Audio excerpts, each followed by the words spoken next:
Hayya. Bismillahirrahmanirrahim. Assalamualaikum warahmatullahi wabarakatuh.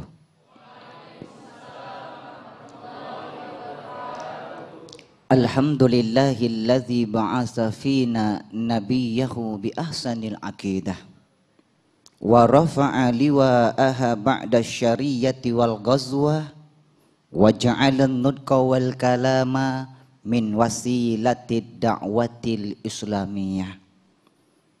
Assalatu wassalamu ala man la nabiyya ba'dah Sayyidina Muhammad ibn Abdillah wa ala alihi wa ashabihi wa mawalah.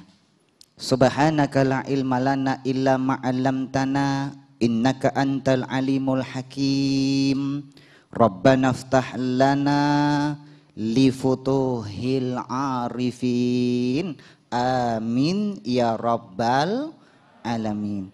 Hadratul mukarramin, segenap para alim ulama, para asatid, para ustazat, para dewan guru, wabil khusus Mudirul Mahad As-Salam Al-Makaram Kiai Haji Agus Salim mata'allahu fi kulli hayatihim, dan segenap guru-guru asatid dan ustazat semuanya yang tidak kami sebutkan satu persatu, tetapi tidak mengurangi rasa hormat ta'zim kokoh kepada beliau-beliau semuanya. Wabil khusus pemirsa, penonton setia Damai Indonesiaku TV One yang insya Allah dirahmati, dicintai Allah Subhanahu wa Ta'ala. Kebencian gerbang kehancuran. Di dalam agama Islam ada beberapa macam penyakit hati yang bisa menimbulkan kebencian yang sangat dibenci dalam agama Islam, dan ini termasuk sifat yang tercela di dalam agama Islam yang harus kita hindari. Apa di antara tiga sifat ini Bapak Ibu yang dirahmati Allah Subhanahu wa Ta'ala? Yang pertama namanya iri hati. Karena iri hati ini bisa menimbulkan kebencian. Apa itu iri hati? Dia merupakan sifat tidak senang atas suatu nikmat, kebahagiaan, rezeki yang Allah berikan kepada seseorang, sehingga dia melakukan berbagai macam cara untuk menandinginya. Di dalam Al-Quran surat An-Nisa ayat 32 sudah Allah gariskan, wala tatamannau ma faddalallahu bihi ba'dakum ala ba'd. Janganlah di antara kalian iri hati atas karunia yang Allah berikan ke sebagian kepada kalian atas sebagian yang lain. Lihat tetangga pindah rumah baru, dia pindah ke rumah sakit. Ketika mendengar tetangga naik jabatan, dia naik tensi darahnya.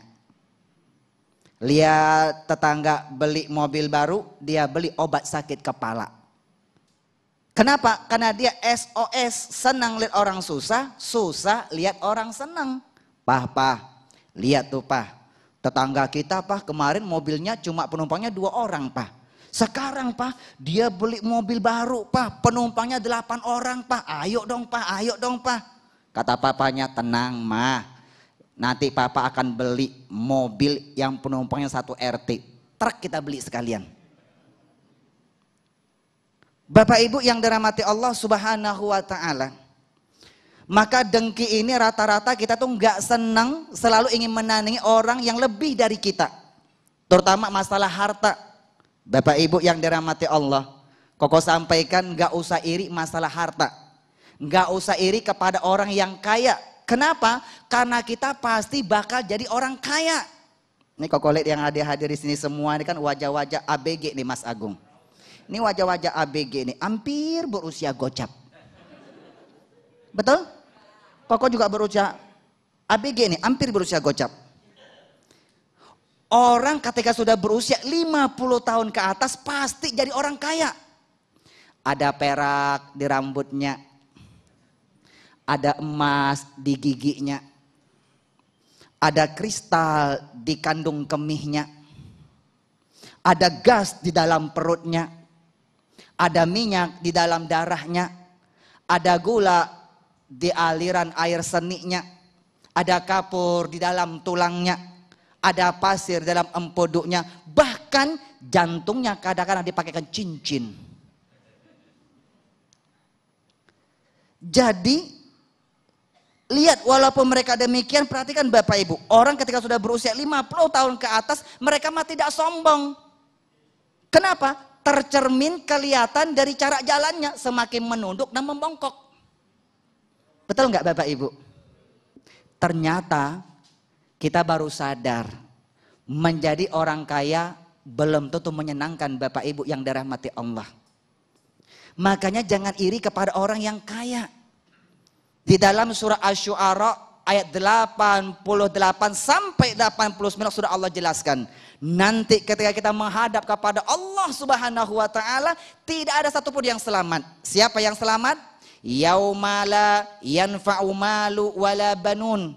Pada hari kiamat datang, pada hari itu harta kita yang tidak pernah kita perjuangkan di jalan Allah, anak-anak kita, keturunan kita yang tidak pernah kita jadi anak-anak yang soleh, pada hari itu tidak ada yang bisa menyelamatkan kita, tidak bermanfaat sekalipun.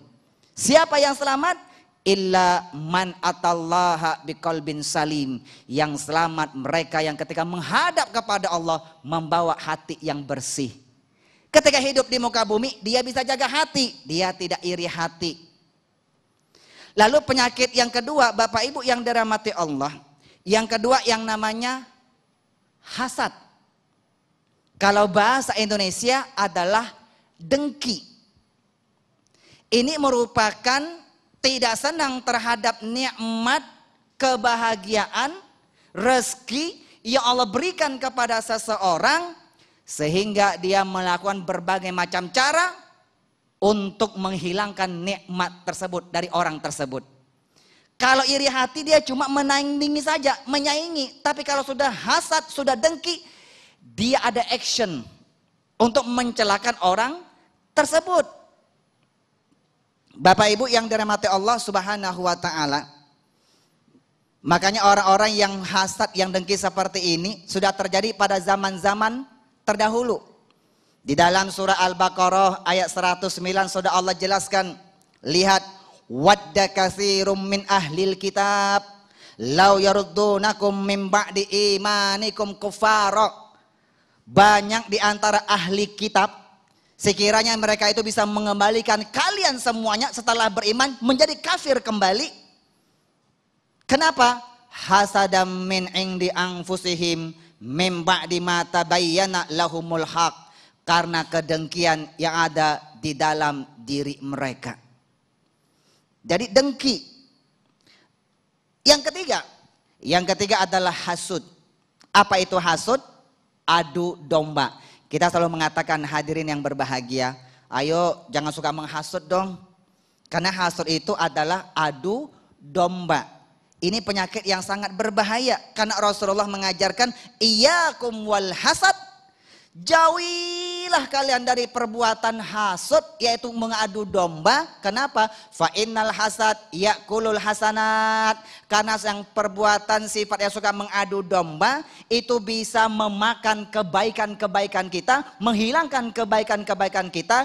Kama ta'kulun naru al-hatab. Seperti kayu bakar, api menggerogoti kayu bakar. Ibu suka masak, Bu? Zaman dulu kan suka bakar pakai kayu bakar ya, Bu ya. Pernah lihat kayu itu dibakar, digerogoti sama api, Pak. Seperti itu orang yang hasud. Suka mengadu domba, kebaikan yang dia kerjakan selalu digerogoti oleh perbuatan atau sifat hasud tersebut. Baik, pemirsa yang dirahmati Allah, itulah tadi sebuah nasihat yang memberikan gambaran kepada kita betapa manusia adalah makhluk yang sangat unik. Dititipkan beberapa potensi dalam dirinya, potensi untuk melakukan keburukan dan sekaligus potensi untuk melakukan kebaikan. Inilah tugas kita untuk mencermati bahwa penyakit ini, apa yang disebut tadi, kebencian, kedengkian, iri hati, adalah penyakit yang mampu menyebabkan keburukan-keburukan lainnya. Insya Allah itulah yang kami sampaikan dalam segmentasi selanjutnya. Damai Indonesiaku yang dipersembahkan oleh Sarung Wadimor, tentu sarung kita.